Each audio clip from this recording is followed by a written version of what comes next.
Hello everyone, Craig here with another intelliVIBE instructional video, and we're going to talk about the throttle input feature, which is the intelliVIBE function that allows you to feel the throttle as you change it in your vehicle. And what you have here in the upper right corner is the Car Master effects list, and you'll see that all the intelliVIBE features are turned off except for G-forces and speed and throttle. And I've got the screens nested in such a way that it's going to work out for this instructional video. And the speedometer is just nestled in this corner here, but we're not going to manipulate the speed settings. We're just going to focus on the throttle. Down here you have the car input settings form, which you would get by just clicking on this eyeball here. And you'll see that some throttle settings are here, and this is the iVibe boost when you're dealing with your throttle.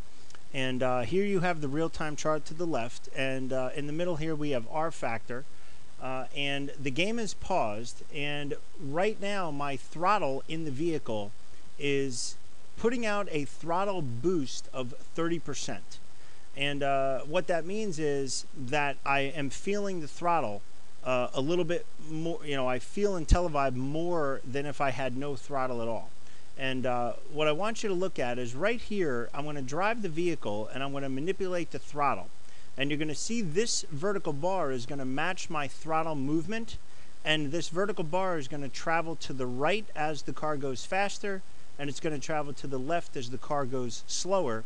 And this dot right here represents the maximum possible throttle boost, meaning full throttle at any speed. And the speed is indicated by this line, and the maximum possible throttle boost at any speed is going to travel up and down this line, and that's based upon the settings of the speed range right here.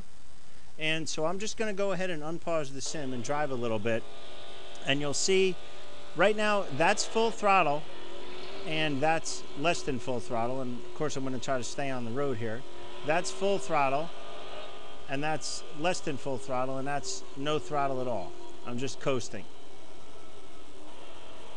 So now, let me get through this big turn. Now you'll notice where it says current boost, the number continues to drop, and that's because as we accelerate, we're traveling further down the speed line, which gets lower and lower. Now, the reason why the throttle boost gets lower and lower as we go faster is if you're in a stock car and you're doing 200 miles an hour, you really have no top end left. So if you push the throttle fully down at 200 miles an hour, you really shouldn't feel that much.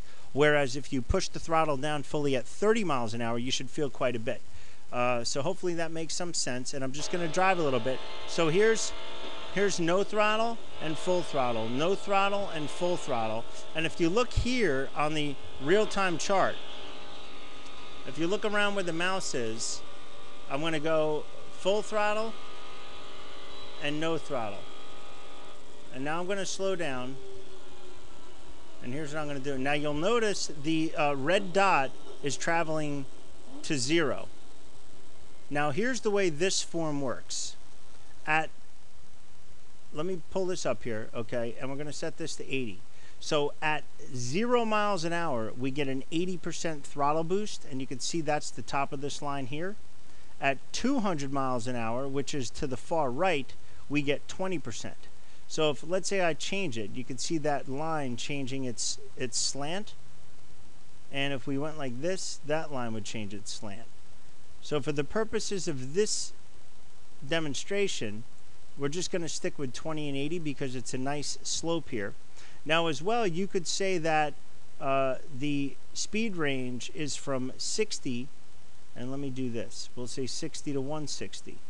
And now you'll see the shape of this line is this way. So right here, this represents 60 miles an hour, and you see the blue color matches the blue that's over here, and the 160 is green, and it matches this green line. So what we've said is that when you're doing less than 60 miles an hour, you get an 80% throttle boost, which is this line right here. When you're doing more than 160 miles an hour, you're getting a 20% boost, which is over here. This is more than 160 mile an hour, you're a 20% boost.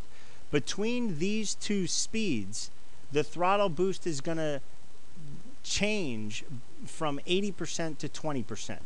So right here is more than 60 miles an hour, and as the car accelerates to 160 miles an hour, the throttle boost, that's the maximum possible throttle boost, is going to decrease. And this will make sense once I get back in the vehicle and drive a little bit.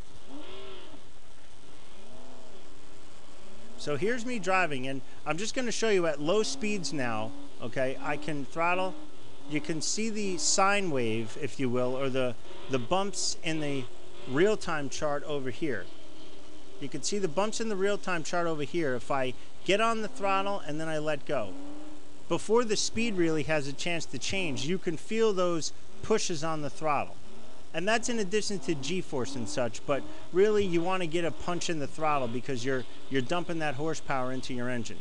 So I'm going to actually try to drive a little bit without crashing. And now you'll see over here where the current boost, I'm at full throttle this whole time.